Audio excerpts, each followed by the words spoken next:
Are you an old man? This is solid ice.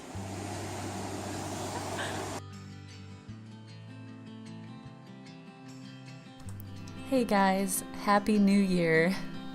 I wanted to take you with me into the woods. This is the most recent footage we shot actually yesterday, but it's our second week venturing into the wilderness, and it's week 2 of my latest project called The Forest Year, which is all about immersing myself in a forest. I have requirements and goals in mind. If you want to read more about that, you can check out my blog or my website. I'll put the links in the description below the channel. I apologize for the quality of the video. It's shot with our phones. However, I thought that you guys might like this video anyway because it's more of a quick, spontaneous plein air painting session. And when you only have 10 or 15 minutes, sometimes you just gotta jump into it. And this video definitely shows my quick sketching process. I'm using gouache in this painting, and I can go through all of the little techniques that I'm doing throughout the video, but I just wanted to say sorry about that video quality. Also, I'm a little out of practice with these narrations, so sorry if I'm rambling. I also want to thank everybody for following my channel and all the amazing comments that you guys have been leaving on my videos. I can't believe that we're almost to 1,000 subscribers. I never really expected more than like 100 when I launched this, since I don't really share my art online besides on Twitch and Instagram. But these videos have really taught me a lot about the creation process in general, and I actually really enjoy doing the narrations because it's a different way for me to see my art and see the process and break it down for you guys during these narrations. It's definitely different for me from my normal way of working, and I hope to keep making them in the future. So yeah, thank you guys. So it was absolutely freezing yesterday when we were outside, and especially on this little perch that we found above the waterfall. It was just the moisture from the currents was pushing up and just blowing on us constantly, so it was way more cold in this spot. My hands were getting numb and my face was numb, so I kind of was like, all right, we have 15 minutes here total, let's do this. And when I have such a short amount of time, I immediately break down what I'm seeing into big shapes. So you can see here I'm just blocking in a lot of big solid objects, which happen to be the giant boulders and rocks that are immersed in the waterfall, in the current. And then after that, you'll see I start to kind of block in some of the water shapes as well. But my strategy was, since this is an opaque medium, I don't have to worry about preserving my highlights. So I'll just drop in a lot of the big dark shapes, and then anything that's brighter, as in the rapids of the water, I can just paint with the opaque white or lighter colors later.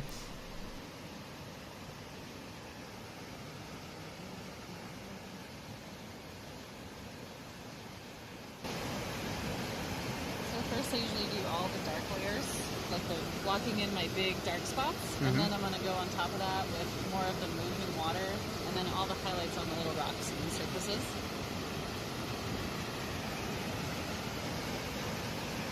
Because the water seems dark, but it's actually really reflective.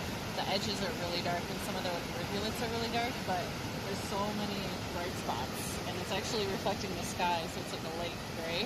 Yeah.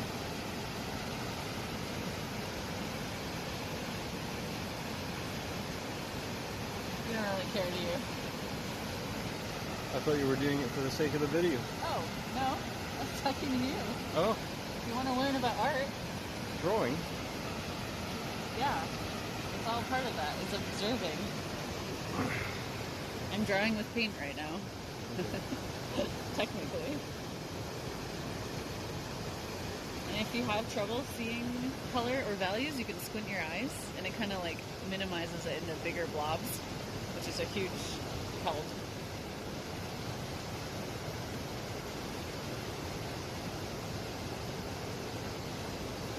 as I get closer to the background, I'll just kind of let things like blur out, because that's not the focus. Yeah. And since the sky isn't really blue, the water isn't super blue, but there's like a hint, like a grayish blue. So I have blue here, but it's really only going to be used minimally.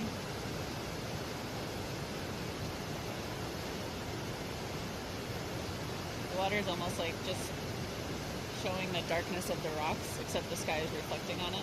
Yeah.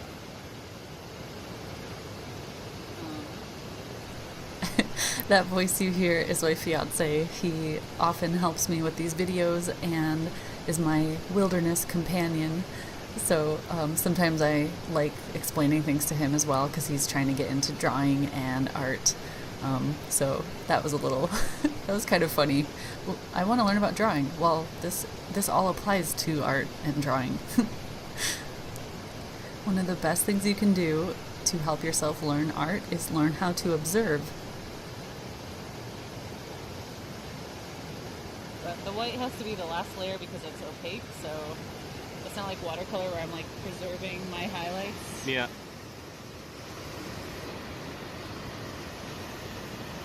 So it's like you kind of have to visualize the whole thing and be patient, because it does look crazy at first. And you might be like, oh crap, I need to add that highlight now, but you really should wait.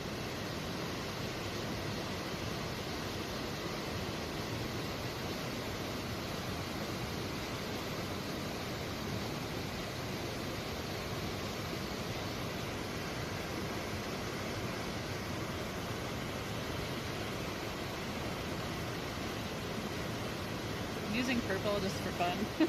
I love purple, so I use it in a lot of my shadows. Looks good. But I like it with this color palette. So, and if I use my brush like that on the side, it kind of has more of a dry brush look, like it's just dusting the top of the texture of the paper. Okay. So you can like I know this area is going to be really bright, I'll just kind of like let the paper show through. Even though that's more of a watercolor technique, I just like how it looks. But you can still come in with white and then like add your bright highlights if you want.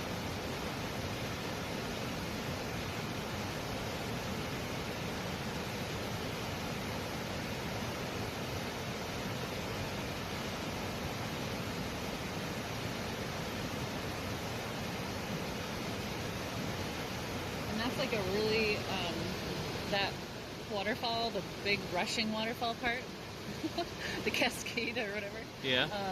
It's white, but tons of brown is being seen, so like it's a chance to like warm it up a little with like raw sienna is a really good color for that, because it's more of a yellowish brown, and it adds that brightness really easily. But there's only a few spots that have that showing. It's more of the rapids, I guess. Yeah. Totally forgot about my big rock right here. The other thing, I definitely get distracted when it's so beautiful. So sometimes I do like half of the painting and then I'm like, whoa, I completely forgot this giant important structure.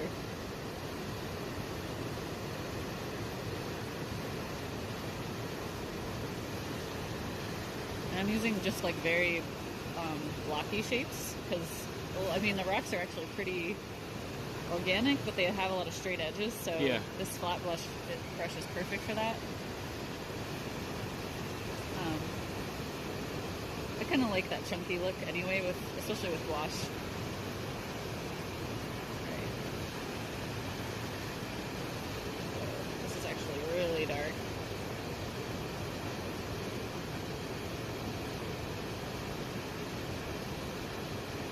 It's basically being like lit from above and behind like that. There's a lot of shadows on our side that are rocks, I mean faces of the rocks that are in dark shadow. Yeah.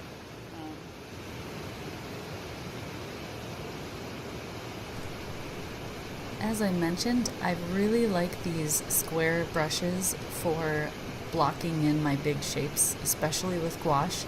it kind of gives it a chunky look, which I love because it's really great for minimizing shapes. And it's that impressionism thing where up close it kind of looks crazy and you can see individual shapes and chunks and brushstrokes, but when you get a little bit further away, it all kind of melts together and your eye fills in the gaps.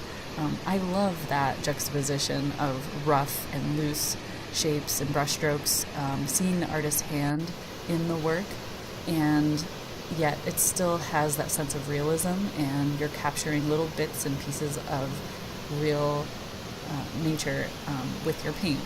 I think that's a really pretty combination. So it's why most of my art tends to lean in that direction. If you are having trouble approaching a scene because it seems a little bit too complicated, or maybe you're not quite sure where to even start, or maybe which section of the landscape you should choose, there are so many different techniques for helping your mind to break it down into more understandable scenes or even just shapes. One way, as I mentioned earlier, is squinting. If you squint your eyes, it automatically diminishes things into very, very simplified shapes and color and value. So it's a quick, easy way to immediately see just like the base structure of what you're looking at, as well as value. So you know where your darkest darks are and your lightest lights are.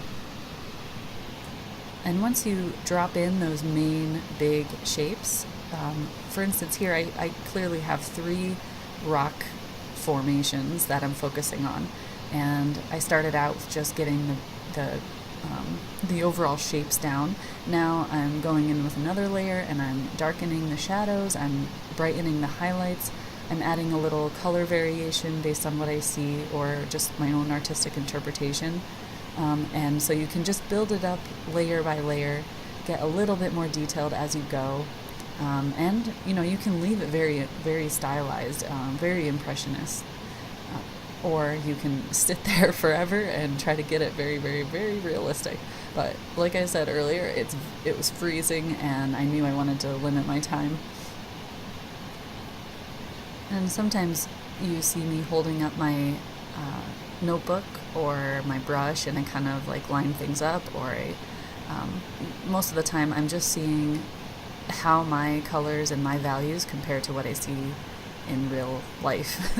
So if I'm kind of losing my focus a little bit, I can just change my perspective really quick, lift up my sketchbook a little bit further from my eyes, maybe squint a little bit and sort of see what I might be missing and what I want to focus on.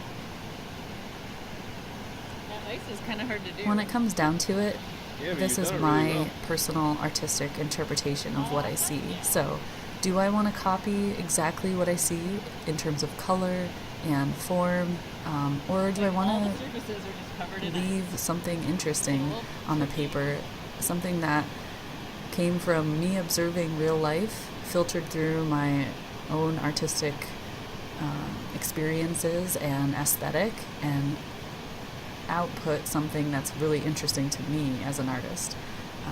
The more I do these plein air painting studies, the more I realize I absolutely love to change up the colors a little bit here and there, leave some areas very, very, very loose and wild so you can really see like obvious brushstrokes, and then focus a little bit more in detail on one area, maybe a couple spots that are more realistic.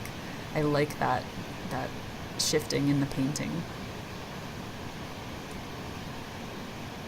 And purely by getting out and practicing all the time, it's just something that you kind of figure out as you go as an artist, what your preferences are. And like originally, we would use plein air painting to capture the mood of a scene, take a quick photo as reference or use your painting as reference, then take it back to the studio to really bust out a proper, highly rendered painting. However, I find that I end up loving my field studies, these quick sketches in the field, a lot more than my studio pieces, because there's something more spontaneous about them, and I know I had to react in the moment to what I was seeing even though I knew I could do it better in the studio. But there's something special about that one moment captured in time, and remembering how cold it was or what it sounded like, and all the other beautiful aspects of nature are filtered through that painting for me. So I hope you guys like this quick little video and my rambling. I'll be back soon with a more detailed gouache tutorial. I'm really excited. I'm working on a couple fun things for you guys, and I just gotta find the time to do them. So thank you guys, and hopefully I'll see you again soon.